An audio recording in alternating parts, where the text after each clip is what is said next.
We're standing now in front of the Margaret Hickman cabin, and the reason why we're here is because it was built in the 1850s by a man named Wild Bill Hickman. He had been a Mormon pioneer for a long time and had settled the valley with Brigham Young, and later in his life, after his time being a Utah territorial legislator and a U.S. Marshal, he left Utah in exile, claiming to be the chief of the Danites as they existed within the state, something which senior Mormon leadership and Brigham Young firmly denied. According to them, the Danites had ceased to exist since they left Illinois.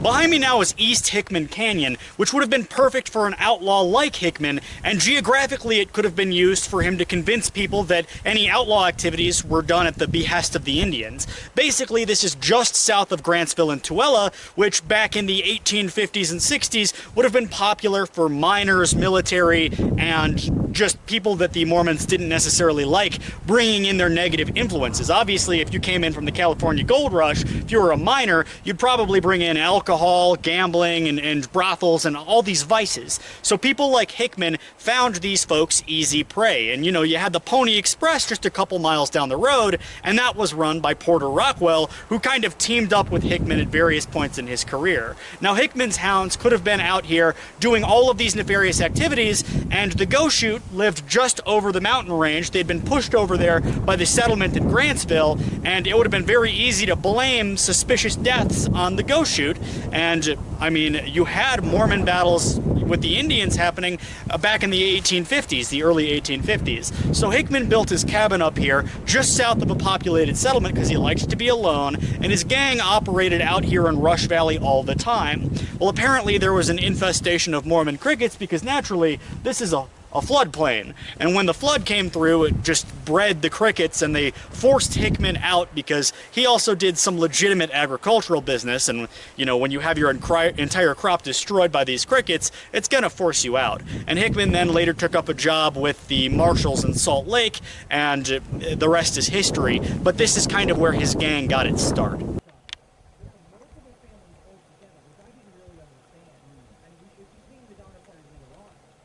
Now, what better place for a bit of 1860s Mormon conspiracy history than at a pet cemetery up in the mountain passes of Tooele County? And behind me is Aunt Libby's dog cemetery. And the story here, and we're not too far away from Rush Valley where the 1862 shootout happened with Porter Rockwell and Wild Bill Hickman against the three outlaws who had expelled the governor. And the story here, even though these three outlaws are buried in the Salt Lake City Cemetery, is that Porter Rockwell's brother ran a Pony Express station along this old route. And his wife decided to have a cemetery for her dogs because she loved them so much. And the story which I heard told, and which I've been able to find very little about online, is that back in the day the dogs all had headstones, but the men that Porter planted here did not. And fascinating bit of history, makes you think and makes you wonder, because the Pony Express passed through here and a lot of rowdy men were trying to attack the Pony Express, and Porter Rockwell famously said, "I never killed a man that didn't need killing." Makes you wonder what lies beneath the ground here in Tooele County.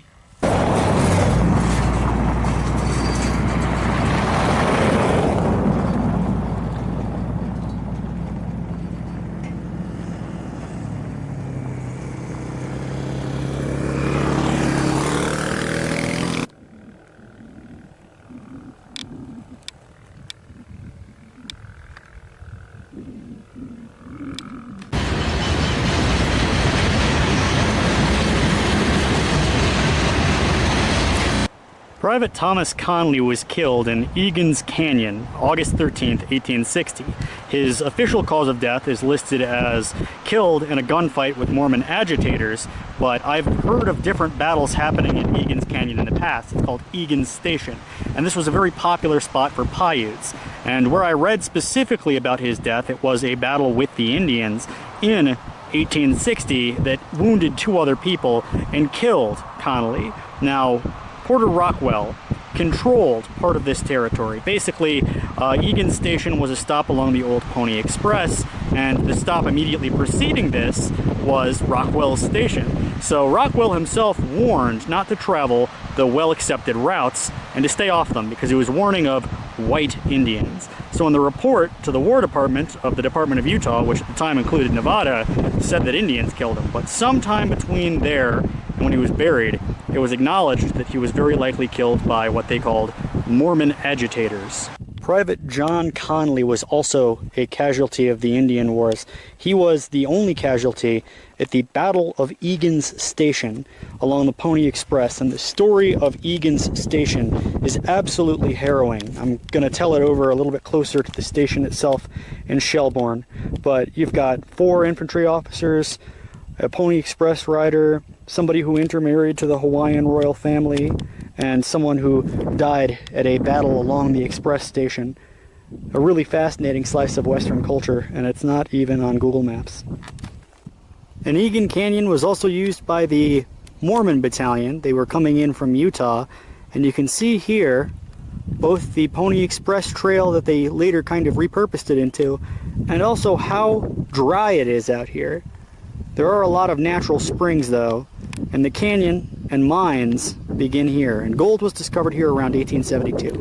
Behind me now is the grave of Orrin Porter Rockwell, who's closely wrapped up in the center of the whole Avenging Angels mythology. His story begins on the East Coast when he took up a close relationship with the Saints, eventually befriending Joseph Smith himself and forming a very close friendship. And it was because of this friendship that he was put in jail for a crime he didn't commit. Well, he escaped from jail, and they caught him and brought him back, and although he was acquitted of the crime he was falsely accused of, they kept him there for the escape attempt. Again, false imprisonment. Well, by the time they let him out, he's a walking skeleton with a long beard, and it's winter and he has no shoes. So he hikes over 100 miles to his friend's house, arriving there on Christmas Eve. And the only person at the party who recognizes this wild-eyed man with a long beard is his friend Joseph. And Joseph makes a prophecy right then and there, which is referenced on Porter Rockwell's gravestone. He said, if you don't cut your hair or beard for the remainder of your days, then you're going to be basically impervious to the bullets of the law who would seek to destroy you.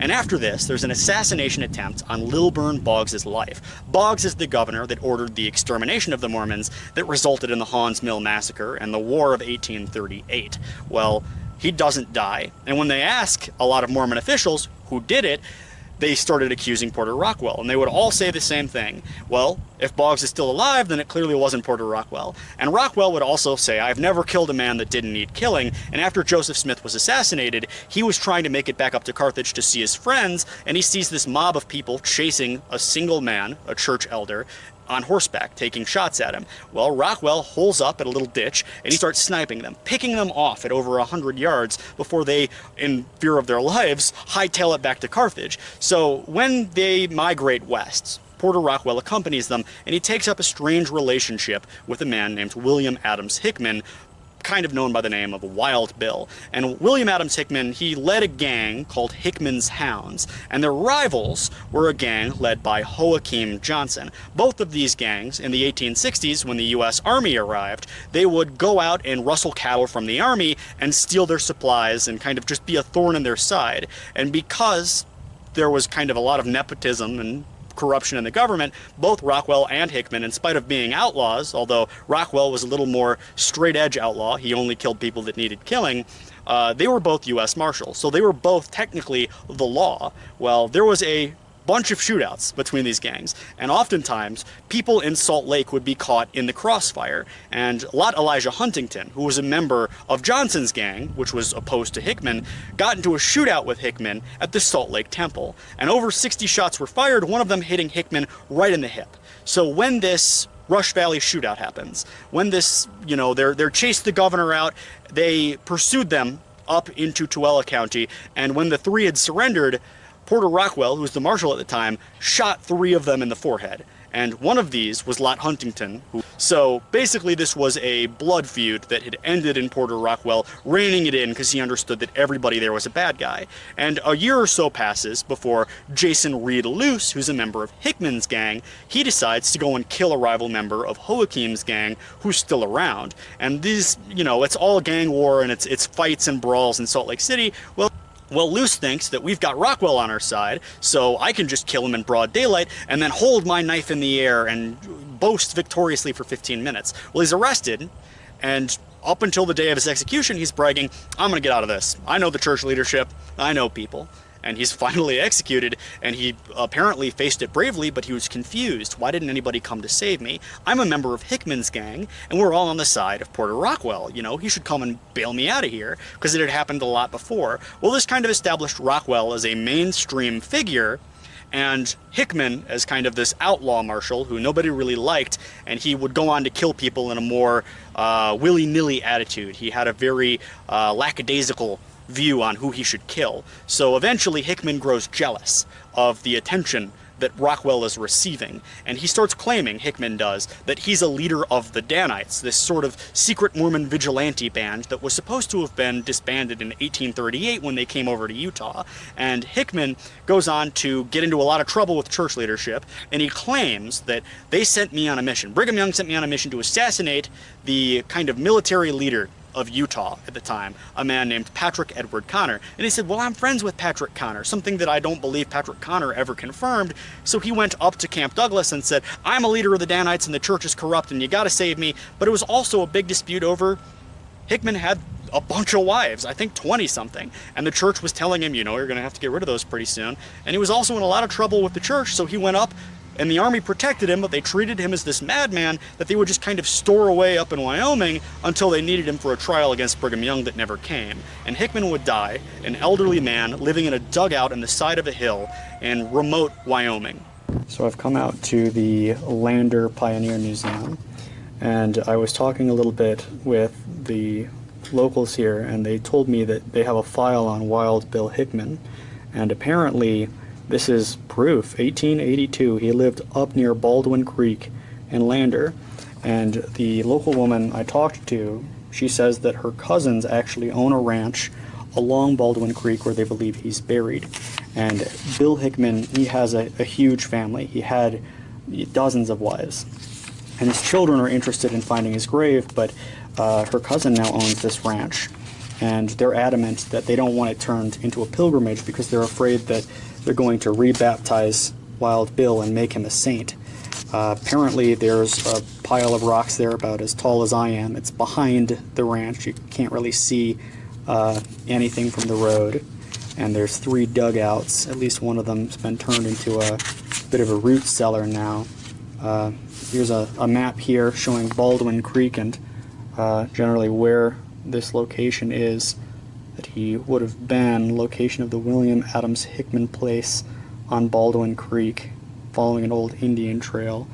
And if you look here, it would be right along the old Indian trail, and it's noteworthy that Hickman actually teamed up with the Indians quite a bit because he would pit tribes against each other and generally kind of use intertribal warfare and blame the Indians. And people, when he was buried, his family just buried him because he was living in dugouts. The Mormons hated him, the locals hated him because he was a murderer and he was a psychopath. And they buried him in the pauper's plot of the cemetery, and they were basically threatened. They were given offers for, hey, we want his brain, can you find it? And the family knew that his grave would be dug up and they would pull his brain out because that's what they had done with Big Nose George recently. He was an outlaw. They believed they'd be able to find what's wrong with them, phrenology, you know, outdated science. But they moved him over to a place called Mormon Meadows, and there's a modern-day ranch over it. Basically, there's a creek, and up here he's got possibly a child's grave, a large stone cairn. And my working theory on this is that Wild Bill Hickman was the Mormons, the Danites. I've talked to locals who say essentially there was a need for Danites in the 1850s to maybe the 60s, And when they were no longer needed, they were ostracized and outed by the church. And when Hickman left, he was sort of their chief. And they all came out here and more or less kind of just became regular outlaws. They were just regular, normal people, but, you know, in the outlaw sense. So they were wildly ostracized, and they descended more into just mountain man outlaw status and fell into the rabbit hole of just common criminality. But some people I meet, such as Miss Miller, she believes that Wild Bill Hickman was up there with Butch Cassidy and Matt Warner, who were both Mormons, and that this is kind of evidence that they might be something of a sort of Danite area up in this part of Wyoming. Sadly, the family who owns the ranch doesn't want me visiting it, but this is the valley that Wild Bill Hickman lived in. You can see the Baldwin Creek running through there. We're about 8 miles outside of town, and from what I was told, basically he was a murderer and he was a bad influence on town, and the reason the sheriff kind of protected him was because he was a figure of political intrigue. If the U.S. military ever decided to bring Brigham Young under, you know, arrest or put him up to trial, they were going to pull in Wild Bill Hickman. And to make it even worse, Wild Bill just wanted to profit off of these books, so he was writing statements which were true but highly, highly exaggerated. He was throwing a lot of people under the bus, and he also was, in protest of the church, he was a polygamist, and he lived here with a wife, at least one wife, a couple of kids, and I believe at his grave, probably one of his children died as well, because there was a indication that there was a child buried there, but it would be up somewhere on one of these ranches, totally impossible to see. And apparently they've extended the offer to the family. They said, if you want to come and get his body, he's related to you, but we can't allow this place to become a pilgrimage. You're going to dig it up with shovels yourself, no heavy equipment and no cameras. So I've been talking a little bit to Wild Bill Hickman's great-great-granddaughter, Marlene Butcher Gates, about where he might actually be buried. And this is where the story gets a little crazy. So everybody knows from the newspaper reports that he died in 1883 and was buried in Lander. But Lander didn't want him buried there, so when they started floating the idea of digging him up and displaying his body, which was surprisingly popular in the Wild West, his family came, dug him up, and buried him up in the canyon. Now that's where the story ends for most people, but according to family legend, passed down by his double great-granddaughter, is that they brought him down here and buried him in the Hickman family plot. Buried next to me is Hickman's granddaughter. Now, as the story goes, 9 of his 10 wives left him, but Bernetta stayed. And Bernetta died 3 years after Hickman and was buried somewhere in Utah. And in her death records, it said that she was being moved from Ogden, not Park City, but Ogden, down to Nephi, where the family plot was. In fact, William George Hickman, the son of Wild Bill and Bernetta, he had a family plot here where he buried his children, although he's buried elsewhere. So to me, it's pretty obvious that Hickman cycled a little bit around from the Lander Cemetery to the canyon, then finally down to here, but because the LDS doesn't want Hickman's story being told, they have no gravestones, they have no record of it, and his own family tries to keep it a little bit of a secret. But this is where Wild Bill is buried.